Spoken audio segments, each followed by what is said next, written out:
రాగం శ్రీనివాస్ అండి. నా పేరు రాగం శ్రీనివాస్. మాది సిద్దిపేట జిల్లా, సిద్దిపేట అర్బన్ మండలం, రంగదాంపల్లి గ్రామం. మా కుటుంబానికి 13 ఎకరాలన్నర వ్యవసాయ భూమి ఉంది మా ఊర్లో. ఈరోజు నేను మీ ముందుకు రావడానికి గల ఒక కారణం, నేను ఏ రాజకీయ పార్టీకి చెందినవాడినో లేకపోతే రాజకీయ వాళ్ళతో సంబంధం ఉన్నవాడినో కాదు. ఒక యాదవ సామాజిక వర్గానికి చెందినవాడిని, ఒక బీసీ రైతు బిడ్డగా మీ ముందుకు వచ్చిన. ఏ రాజ్యాంగం మీద ప్రమాణం చేసి ఏ సమానత్వం గురించి, ఏ బీసీ సంక్షేమాన్ని గురించి నేను పాటుపడతానన్న ఒక మంత్రి, అధికార పార్టీకి చెందిన ఆ కుటుంబం, ఆ బీసీ కుటుంబానికి ఇస్తున్నటువంటి అన్యాయం, ఆ దోపిడీ, వాళ్ళ వ్యక్తిగత ప్రయోజనాల కోసం వ్యవస్థలను ఏ విధంగా ఇన్ఫ్లుయెన్స్ చేస్తున్నారు, వాళ్ళ వ్యక్తిగత స్వార్థం కోసం ఏ విధంగా వ్యవస్థలు నిర్వీర్యం చేస్తున్నారు, దానికి మీ ముందు సాక్ష్యాలతో ముందు చెప్పడానికి నేను ఇక్కడికి వచ్చిన. పొన్నం అనూప్ కుమార్, ఈయన టీపీసీసీ లీగల్ సెల్ అశోక్ వాళ్ళ కుమారుడు, మంత్రి, బీసీ సంక్షేమ శాఖ మంత్రి అయినటువంటి పొన్నం ప్రభాకర్ వాళ్ళ అన్న కుమారుడు. మాకు 13 ఎకరాల ఒక వ్యవసాయ భూమి సిద్దిపేట అర్బన్ మండలం పక్కకు ఆనుకొని ఉంటుంది. అది దాదాపు ₹1,00,000 వరకు గజం ఉంటుందండి దాని వాల్యూ. అది ఇప్పుడు 150 కోట్ల విలువ ఉంటుంది. అది మా తాత, తండ్రి, మా తల్లి ఇప్పటి వరకు పశువుల పాలు విండుకుంటూ, మా కులవృత్తినే నమ్ముకుంటూ, వ్యవసాయం చేసుకుంటూ ఈ రోజు వరకు మీకు వచ్చినా తెలిసిపోతుంది. ఒక 70 సంవత్సరాలకు తక్కువే కాకుండా, ఒక ఎక్కువే ఉంటుంది కానీ తక్కువ కాకుండా, ప్రతి చెట్టు పుట్ట చుట్టుపక్కల ఉన్నవాళ్ళు, ఆ ఊర్లో ఉన్నవాళ్ళు సాక్షులుగా ఉంటారు. ఆ బావులు కూడా ఇప్పుడు ఎవరు ఆ మోటా బావులు అంటారు, అవి కూడా ఇప్పుడు ఎవరు చేసే ఆ బావులే కనబడాయి. అది మీరు వచ్చి చూసినా కూడా కనిపిస్తుంది. అలాంటి భూమి మీద ఆయన కన్నేసి లేని ఒక కుటుంబ వివాదాలను సృష్టించినాడు. ఈ భూమి ఎందుకు వచ్చింది, ఈ పంచాయతీ ఎందుకు వచ్చింది, ఏ విధంగా సృష్టించబడింది అంటే, ఆయన మంత్రి అయిన తర్వాత వచ్చింది ఇంత వివాదం. మేము ఈ రోడ్ల మీదకి ఎందుకు వచ్చినాం, ఈ మైకులు పట్టుకొని మీ ముందుకు ఎందుకు వచ్చినాం అనే ప్రశ్న వస్తే, ఆయన ఆ భూమి మీద దృష్టి పెట్టిండు కాబట్టి, ఆయన మంత్రి అయిండు కాబట్టి, ఆయన చెప్పినట్టు అధికారులు అందరూ వింటారు కాబట్టి, ఆయన ఎట్లా అంటే అట్లా సరే అనే వ్యక్తులు ఉన్నారు కాబట్టి, వాళ్ళ ద్వారా లేని వివాదాలు ఎట్లా సృష్టించారు, లేని సాక్ష్యాలు ఏ విధంగా సృష్టించారు అనేది సాక్ష్యాలతో సహా మీ ముందు పెడతాను. నేను ఒక 5 నిమిషాలు మీరు నాకు సమయం ఇస్తే ఓపికతో 5 నిమిషాల్లో చెప్పిస్తా. మా తాత ఈ ఆస్తికి మొత్తానికి కాదనేది ఏమీ లేదు. మా ముత్తాత గారు అంటే నా గ్రేట్ గ్రాండ్ ఫాదర్ రాగం మల్లయ్య గారు, ఆయన వరంగల్ వాస్తవ్యులు, ఇక్కడ కాదు. ఆయన అజంజాహీ మిల్, నిజాం ప్రభుత్వం యొక్క అజంజాహీ మిల్లు ఆయన ఉద్యోగి. ఆయన రిటైర్ అయిన తర్వాత మా తాతగారు కూడా కొద్ది కాలం అందులో ఉద్యోగం కూడా చేశారు. మా తాతగారు రాగం ఎల్లే, ఆయనకు 5 కుమారులు. ఆయన కూడా అక్కడ ఉద్యోగం చేశారు, కమ్యూనిస్ట్ ఉద్యమాల్లో పాల్గొన్నాడు, మిల్లు సంక్షేమం కోసం పాటుపడ్డాడు. 1960లో ఈ భూమి ఆయన సంపాదించడం జరిగింది ఆయన రిటైర్మెంట్ డబ్బులతో. అదే కూడా వరంగల్లో కూడా ఆయన ఆస్తులు సంపాదించాడు. 1960లోనే మా తాతగారిని ఇక్కడ పంపించడం జరిగింది ఆయన్ని.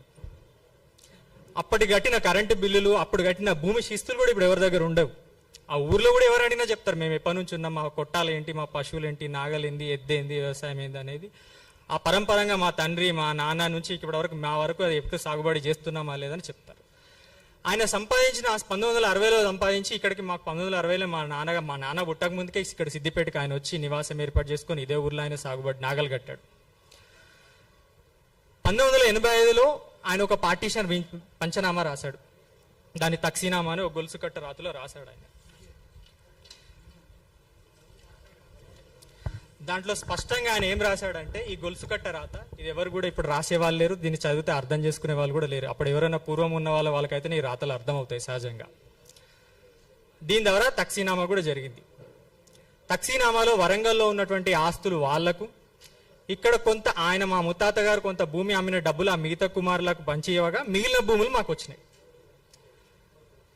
అనడానికి సాక్ష్యం, మేము ఆనాటి నుంచి 1960 నుంచి ఈ రోజు వరకు కూడా మేము సాగు చేస్తున్నామా లేదా అనేదే సాక్ష్యం. ఈ పేపరే తప్పైతే 70 ఏళ్ళ మా సాగు తప్పవుతుంది. మరి పేపర్ తప్పైతే మేము 70 సంవత్సరాల నుంచి ఈ కుటుంబం ఎందుకు వ్యవసాయ సాగులో ఉంది? వాళ్ళు అనేక కారణాలు చెప్పొచ్చు, ఇది కుటుంబ పంచాయతీ అని, ఈ రక పంచాయతీ అని. మరి 70 సంవత్సరాల నుంచి ఈ వ్యక్తి సాగులో ఎందుకున్నాడు? ఒక ప్రశ్న. పంచోటి జరిగిన తర్వాత మా ముత్తాత గారు మరణించిన తర్వాత మా తాతగారి పేరు మీద మ్యూటేషన్స్ అవ్వడం జరిగింది. ఆయనే బతుకున్నంత కాలంలో కొంత భూమిని విక్రయించడం జరిగింది. విక్రయించినాక కొంత భూమిని మా నాన్నగారికి, మా మేనత్తలకి, మాకు, కొంత కుటుంబానికి దానం ఇవ్వడం కూడా జరిగింది. అవి రెవెన్యూ రికార్డ్స్లో ఎంటర్ అవ్వడము జరిగింది. మా తాతను అక్కడే దానం చేయడం జరిగింది, మా నాన్నను అక్కడే దానం చేయడం జరిగింది.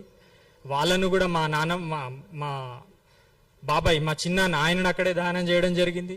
మా కుటుంబాలన్నీ అక్కడ దహనం చేయడమే జరిగింది. దానికి ఊరు సాక్ష్యం, చుట్టుపక్కల వాళ్ళు సాక్ష్యం. ఆ భూమి అంతా ఇప్పుడు మిగిలింది 8 ఎకరాల 30 గుంటలు ఒక దగ్గర, ఊరు పక్కన ఒక 5 ఎకరాలన్నర. ఆయన ఊరు పక్కకే, ఊరు నడి ఊర్లు కూడా వదిలిపెట్టలే ఆయన, ఊరు పక్కకు వచ్చి కూడా అక్కడ ఇక్కడ ఉన్న భూమి ఇంతే. పొన్నం ప్రభాకర్ అనే వాళ్ళు ఈ కుటుంబ పంచాయతీని ఆసరాగా తీసుకొని మా వాళ్ళకు కొంత ఆశ చూపించడం కోసం, వాళ్ళని దోషిగా చూపలేకపోతున్నాను. ఎందుకంటే ఇప్పుడు ఈ ప్రెస్ మీట్ తర్వాత వాళ్ళతో కూడా ఆయన ఈ ప్రెస్ మీట్ జరగకుండా ఉండడానికి కోసం ఎంత శ్రమ పడిండో అంత శ్రమ పడిండు. ఎంత మందితో ఫోన్లు చేసి బెదిరింపులకు పాల్పడాలో అనూప్ కుమార్ అనేటోడు అన్ని ఫోన్లు చేపించిండు, అంత పెట్టించిండు. దీని తర్వాత మా కుటుంబం వాళ్ళతో కూడా ప్రెస్ మీట్ పెట్టిస్తాడు. ఎందుకంటే మేము పెట్టినాం కాబట్టి దాన్ని మళ్ళీ ఆయన వాళ్ళు మంచి వాళ్ళని సమర్థించుకోవడం కోసం ఆయన పెట్టిస్తాడు. నిజంగానే వాళ్ళకి అంత మీద ప్రేమ ఉంటే ఆ భూమి వాళ్ళకి చెప్పాలి ఆయన. మరి వాళ్ళ బాలాజీ రియల్ ఎస్టేట్స్ అని అనూప్ కుమార్ పేరు మీద ఎందుకు చెప్పించిండో అది మీడియా మిత్రులకే వదిలేస్తున్నా, అది ఎందుకు చేశాడని. నిజంగా ఆయనకు వాళ్ళ మీద అంత ప్రేమ ఉంటే ఆ భూమి వాళ్ళకి చెప్పాలి. అట్లీస్ట్ మేము సంతోషపడాలి, ఒక కుటుంబంలో ఎవరికొకరు దక్కిందని. నువ్వు వాళ్ళకి కాకుండా వాళ్ళ ద్వారా నీ పేరు మీద ఎందుకు చెప్పించుకుంటే నీ స్వార్థం అర్థమైంది. ఆ కుటుంబాన్ని నువ్వు ఏ విధంగా వాడుకుంటున్నావు, లేని పంచాయతీలు ఏ విధంగా పుట్టిస్తున్నావు, 30 సంవత్సరాల తర్వాత వచ్చిన ఈ పంచాయతీని ఎందుకు నువ్వు సృష్టిస్తున్నావు, లేని ఆధారాలు లేని పంచాయతీలు ఎందుకు క్రియేట్ చేస్తున్నావు అనేది నేను మీకు వివరంగానే చెప్తా. వీళ్ళంతా ఏం చేశారు, పంచోటి అంతా తప్పు, ఈ 85లో జరిగిన పంచాయతీ అంతా తప్పు, ఈ రికార్డులన్నీ తప్పు, ఈ రిజిస్ట్రేషన్లన్నీ మా తాత మాకు దానం చేసిన రిజిస్ట్రేషన్లు తప్పు, విక్రయించిన భూములన్నీ తప్పు, ఇవన్నీ అక్రమంగా చేయించుకున్నాయి అని కలెక్టర్లో 2025 మేలో వీళ్ళు ఒక దరఖాస్తు పెట్టించినాడు మిగతా మా ముత్తాతకు సంబంధించిన వారసుల కుటుంబాలతోని. ఆ దరఖాస్తు యొక్క సారాంశం ఏంటంటే, ఎల్ఏ ఒక కుటుంబం ఏదైతే మా మల్లయ్య అని చెప్పానో ఆయన రెండో కుమారుడికి ఉన్నటువంటి పట్టాలు, రిజిస్ట్రేషన్లు అన్ని అక్రమాలు, అవి సక్రమాలు కాదు. ఆ 85లో రాసుకున్నటువంటి పంచోటి తప్పు. కానీ సాగు గురించి వాళ్ళు ఎక్కడ చెప్పలే, సాగులో ఉన్నాం కాబట్టి అది ఒకటి చెప్తే దొరికిపోతారని చెప్పి చెప్పలే వాళ్ళు. చెప్పకుండా ఇవన్నీ అక్రమాలంటే కలెక్టర్ ఆగమేఘాల మీద నోటీసులు జారీ చేసి, నోటీసులలో ఏం చెప్పారంటే ఈ భూమి నీది కాదని ఏ విధంగా వివరణ ఇచ్చుకోమంటే మేము అడ్వకేట్ ద్వారా పెట్టుకొని భూమి శిస్తులు 1979 నుంచి భూమి శిస్తుల నుంచి నేటి వరకు మాకున్నటువంటి రైతు బంధు, మేము విక్రయించుకున్న ఎంఎస్పి రేటు, ఒక ఎంఎస్పి రేట్ ఇవ్వాలంటే దాన్ని సర్టిఫై చేయాల్సిన వ్యవసాయ శాఖ అధికారి ఇస్తేనే దాన్ని సర్టిఫై చేస్తారు. ఆ సర్వే నెంబర్లో నేను పండిస్తున్నా లేదా అని చెప్పడానికి ఒక వ్యవసాయ అధికారి కూడా సర్టిఫై చేస్తాడు. ఆ ఎంఎస్పి రేటు కూడా మేము మక్కలు అమ్ముకోవాలన్నా, యూరియా కొనుక్కోవాలన్నా ఇవన్నీ ఆధారాలు ఉన్నాయి, ప్రతి ఒక్క ఆధారం ఉంది. అవన్నీ కూడా మేము కలెక్టర్కి చెప్పినా కూడా ఇవన్నీ ప్రణాళిక ముందే జరిగినాయి కాబట్టి ఇక మంత్రి గారు చెప్పినాక ఆగమేఘాల మీద వాళ్ళు స్పందించడం సహజమే కదా. మన మాట సామాన్యులు, ఇది నా వరకే కాదు, ఏ సామాన్య కుటుంబానికి భూమి విలువ ఉన్న ఎవరికైనా వస్తుంది ఆ బాధ. ఏ విధంగా వాళ్ళు ప్రణాళికలు చేసిరంటే అది చెప్తే మీరు హృదయ విజాగరంగా ఉంటుంది ఆ విషయం చెప్తే. మొదట వీళ్ళు బాలాజీ రియల్ ఎస్టేట్స్ అని ఒకటి ఫర్మ్ రిజిస్టర్ చేస్తారు మలక్పేటలో. దానికి డైరెక్టర్స్గా పొన్నం అనూప్ కుమార్. అక్టోబర్ 2025 ఎవరైనా తీసుకోవచ్చు, శ్రీ బాలాజీ రియల్ ఎస్టేట్స్ అని Hyderabad south register of firms దగ్గర ఆగమేఘాల మీద కలెక్టర్ దగ్గర కేసు పెండింగ్లో పెట్టించి ఒక ఫర్మ్ రిజిస్టర్ చేస్తారు. ఏదో రోజు 8 ఆగస్టు నెల 7వ తారీఖు. దానికి యజమానులు పృథ్వీ పొన్నం, అనూప్ పొన్నం, ఇంకో ఇద్దరు పార్ట్నర్స్ కూడా చూపించారు. అనూప్ కుమార్ పొన్నం, పృథ్వీ పొన్నం, హౌస్ నంబర్ 7-2-990 మంకమ్మ తోట, పొన్నం కాంప్లెక్స్, కరీంనగర్. దాని తర్వాత శ్రీ బాలాజీ రియల్ ఎస్టేట్స్ పేరు మీద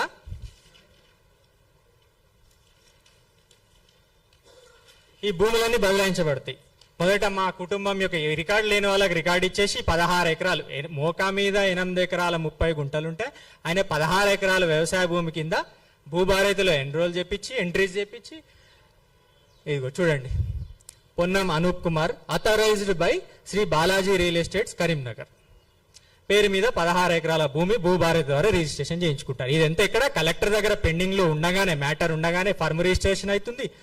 8 ఎకరాల 30 గుంటలు వ్యవసాయ భూమి ఉంటే 16 ఎకరాల వ్యవసాయ భూమిగా భూభారతిలో నమోదు చేస్తారు. నమోదు చేసిన మా కుటుంబం ద్వారా భూ బదలాయింపులు కూడా చేస్తారు రిజిస్ట్రేషన్స్. కానీ మోకా మీద 8 ఎకరాలు 30 గుంటలే ఉంటుంది, మిగతా భూమి అంతా ప్లాట్లు, ఇండ్లే, అక్కడ అపార్ట్మెంట్స్, రోడ్స్, బిల్డింగ్సే కనిపిస్తాయి. వాళ్ళని కూడా లీగల్ ఒపీనియన్ వాళ్ళని కూడా ప్రమాదాలకు నెట్టేసిండు. ఆ కొనుగోలు చేసిన వాళ్ళని కూడా ఆందోళనకు నెట్టేసిండు. అక్కడ వాళ్ళ అసోసియేషన్ వాళ్ళు కూడా మొత్తం మీటింగ్లు పెట్టుకున్నారు, ఇది ఏంది దుర్మార్గం ఏందని. ఇది అయిపోయింది, రిజిస్ట్రేషన్స్ అయిపోయినాయి, అన్ని అయిపోయినాయి. డిసెంబర్ నెలలో ఆగమేఘాల మీద అయిపోగానే మీ నమోదులన్నీ చెల్లబడవు, మీ నమోదులన్నీ ఇల్లీగల్, మీరు ఒక్కరు పంచోటి చేసుకోబడలేదు, ఈ పంచోటి కాని ఆస్తులు మీకు ఒక్కటి ఎట్లా జరుగుతాయి అని కలెక్టర్ గారు ఆగమేఘాల మీద ఉత్తర్వులు తయారు చేస్తారు. ఇది అయిపోగానే, ఈ తతంగం అంతా అయిపోగానే ఉత్తర్వులు జారీ చేస్తారు.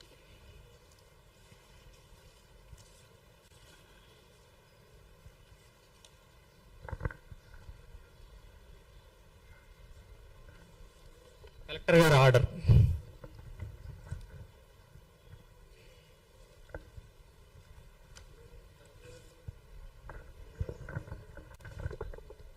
ఐదు 12/2025 ఈమె 28 ఎకరాల 34 గుంటలకు పట్టా ఇచ్చేస్తుంది.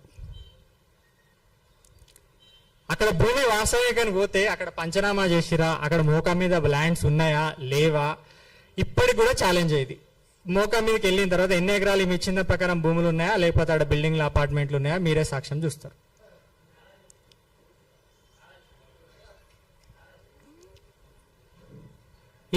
దీనికంటే పూర్వం ఇదే సంబంధించిన విషయాలలో ఇదే కలెక్టర్ మాకు డిసెంబర్లో ఆర్డర్ ఇస్తే జనవరిలో మాకు డ్రిప్ సబ్సిడీ ప్రొసీడింగ్ ఇస్తుంది. ఆమెనే మా మేసిన మక్కకు ఆమెనే సబ్సిడీ ప్రొసీడింగ్ ఇచ్చింది కలెక్టర్ గారు.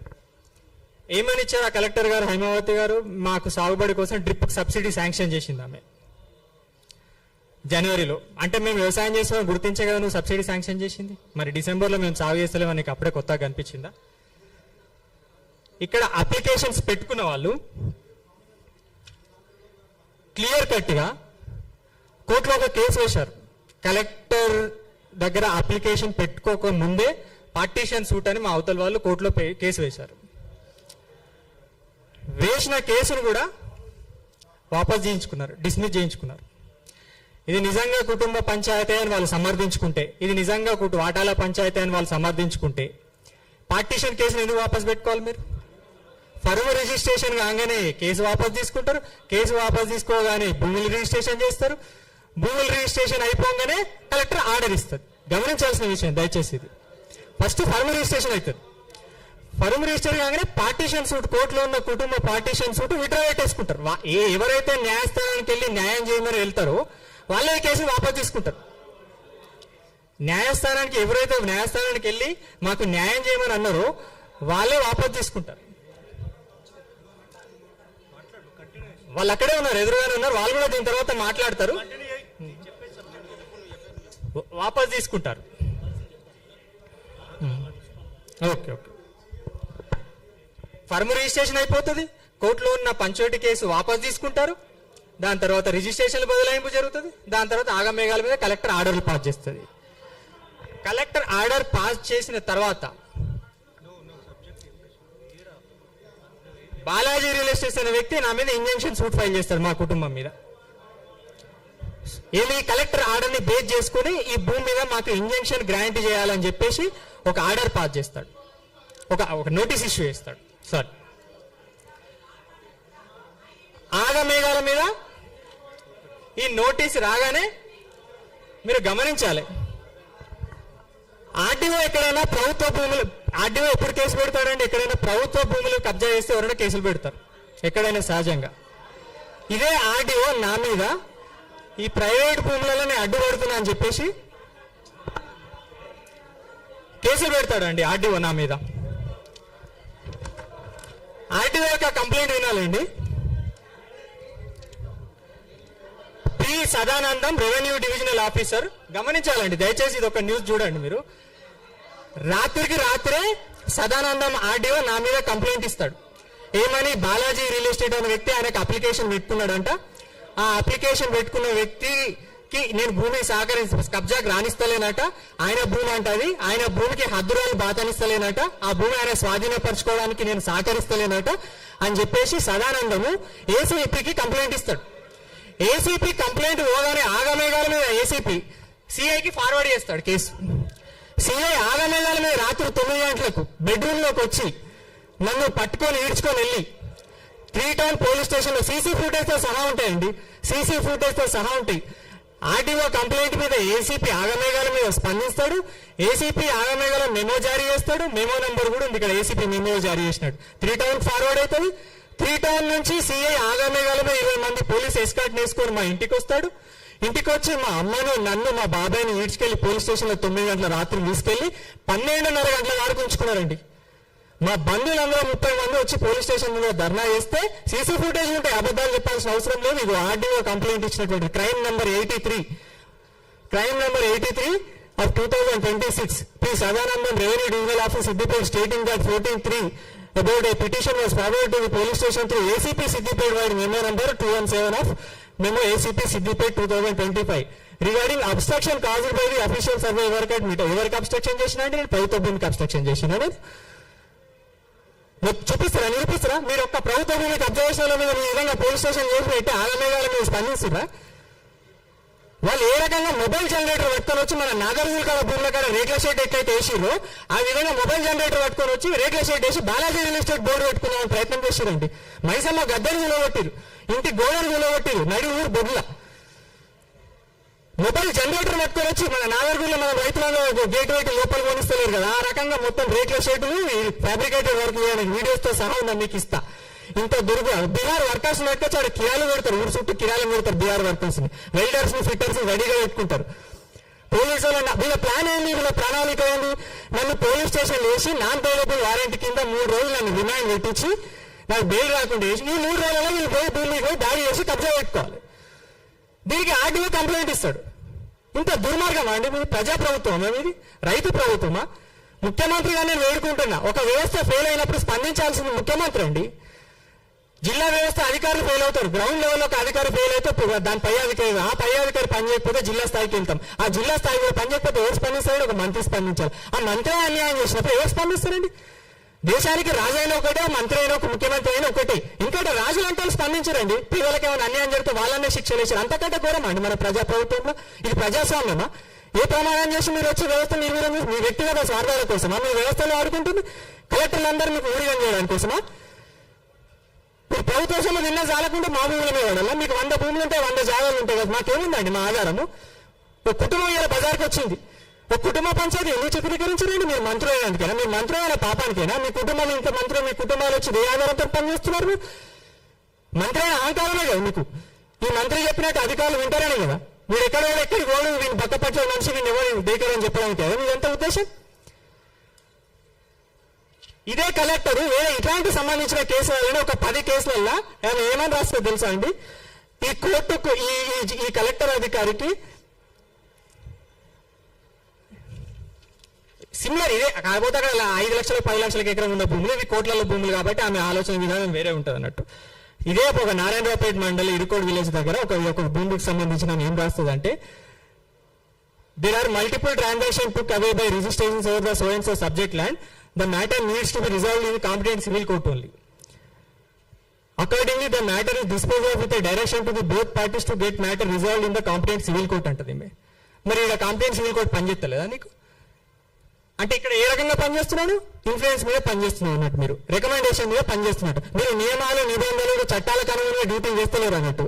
మాకెవరు మమ్మల్ని ఇన్ఫ్లుయెన్స్ చేస్తారు, మాకెవరు లాలూచి చేస్తారు, మమ్మల్ని ఎవరికి రికమెండేషన్ చేస్తారు, ఆధారంగా పనిచేస్తారు అన్నట్టు. ఇదే వాళ్ళ 10 కేసులలో మీరేమో కోర్టుకు వెళ్ళమని రాస్తారు. ఇక్కడనేమో ఉన్న కేసు వాళ్ళు విడ్రా పెట్టుకుంటారు, డిస్మిస్, పార్టీషన్ సూట్ డిస్మిస్ అయిన కేసు వాపస్ పెట్టించుకొని వాళ్ళ చేతిలో డిస్మిస్ చేయించుకొని తీర్పులు రాపించుకుంటారు. మరి ఇలా కోర్టు పనిచేస్తలేదా? మీరే అంటున్నారు ఇది కుటుంబ పంచాయతీ అని. మరి కుటుంబ పంచాయతీ అయితే కోర్టులు ఏడుస్తుందో తెలుసా? నిజాం ప్రభుత్వం అసలు నిజాం వారసులు అసలు కోర్టులలో కొట్లాడుకుంటుంది. మరి అంతకంటే హీనమా? మరి అక్కడ ఎందుకు కోర్టులు పనిచేస్తున్నాయి, ఇక్కడ కోర్టులు ఎందుకు పనిచేస్తున్నాయి? మరి మీరు చెప్పాలి కదా, కోర్టుకి వెళ్ళి నేర్చుకోమని చెప్పాలి కదా. మరి పొన్నం ప్రభాకర్ మనుషులకు వాళ్ళ కుటుంబాలకు మా కుటుంబం మీద అంత ప్రేమ ఉంటే ఆ కుటుంబానికి మా అవతల వ్యక్తి కుటుంబాలకన్నా పేరు మార్పిడి చెప్పాలి, వాళ్ళ పేరు మీద మా పేరు చూపించి. మరి మీ పేరు మీద మార్పిడి చేసుకున్నారు. మీకు అంత ప్రేమ ఉంటే వాళ్ళ మీద వాళ్ళ పేరు ఎందుకు ఎక్కిపోయారు? ఇలా వాళ్ళని దోషం అంటలేదు, వాళ్ళకు 10 రూపాయలు ఆశ పెట్టి వాళ్ళ నయానో భయానో వాళ్ళకి ఇచ్చి మీరు వాళ్ళని ఉగ్గపరుచుకున్నారు, అంతే, ఏం లేదు. ఇదే వ్యక్తులు పార్టీషన్ కాలేదంటారండి. కలెక్టర్ దగ్గర అప్లికేషన్ పెట్టుకున్న వాళ్ళందరూ రేపు వాళ్ళు ఇప్పుడు దీని తర్వాత వాళ్ళు వివరణిస్తారు కాబట్టి నేను ముందే చెప్తున్నాను. ఎవరైతే కలెక్టర్ దగ్గర ఒక 10 మంది మరి ఇదే కలెక్టరు మా ముత్తాత గారికి 5 కొడుకులు ఒక కూతురండి. ఇప్పుడు వాళ్ళంతా వారసుల సంఖ్య తీసుకుంటే 40-50 మంది ఉంటారు. మరి 40-50 మందికి నేను నోటీస్ ఇవ్వచ్చు కదా. మీరు నిజంగా మీరు పంచుకున్నారా లేదా ప్రతి వ్యక్తి మీరు ఇవ్వచ్చు కదా. ఇదే కోర్టు అయితే అందరికి నోటీసులు ఇస్తారు. మీరు ఎవరికి నోటీసులు ఇవ్వలేదు ఎందుకు? ఒక 10 మంది కుటుంబంలో ఒకరిద్దరితో అప్లికేషన్ పెట్టించుకొని మీరు తీర్పులు రాసేస్తారు. ఆ తీర్పుల్లో ఎట్లుంటాయి? పేపర్ మీద ఒకటి ఉంటుంది, వాస్తవం మీద ఒకటి ఉంటుంది. రికార్డులలో ఒకటి ఉంటుంది, వాస్తవం మీద ఒకటి ఉంటుంది. పేపర్ మీద 28 ఎకరాలు అంటారు, వాస్తవం మీద 8 ఎకరాలు 30 గుంటలు ఉంటుంది.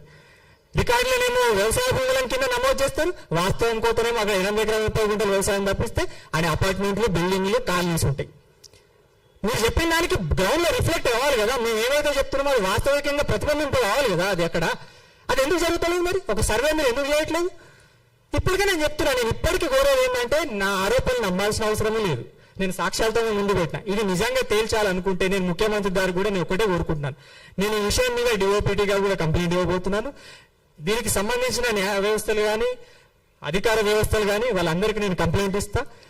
లీగల్ గా దీని మీద ఉన్నత స్థాయి విచారణ చేయండి. మీరు నిజంగా చిత్తశుద్ధి ఉన్నట్టయితే ఉన్నత స్థాయి ఒక విచారణ, దీన్ని ఏ లెవెల్ ఎంక్వైరీ చేస్తారు? సిబిసిఐడితో చేపిస్తారా, లేకపోతే ఇంకో ఉన్నత సంస్థతో విచారణ చేపిస్తారా? చేపియండి. నేను చెప్పాల్సింది నమ్మాల్సిన అవసరం లేదు, అవతల వ్యక్తులు నమ్మాల్సిన అవసరం కూడా ఏం లేదు. మీరు విచారణ చేస్తే మీ విచారణ ఆధారంగా దోషాలు మాత్రం మీరు విడిచిపెడతారా, శిక్షిస్తారా?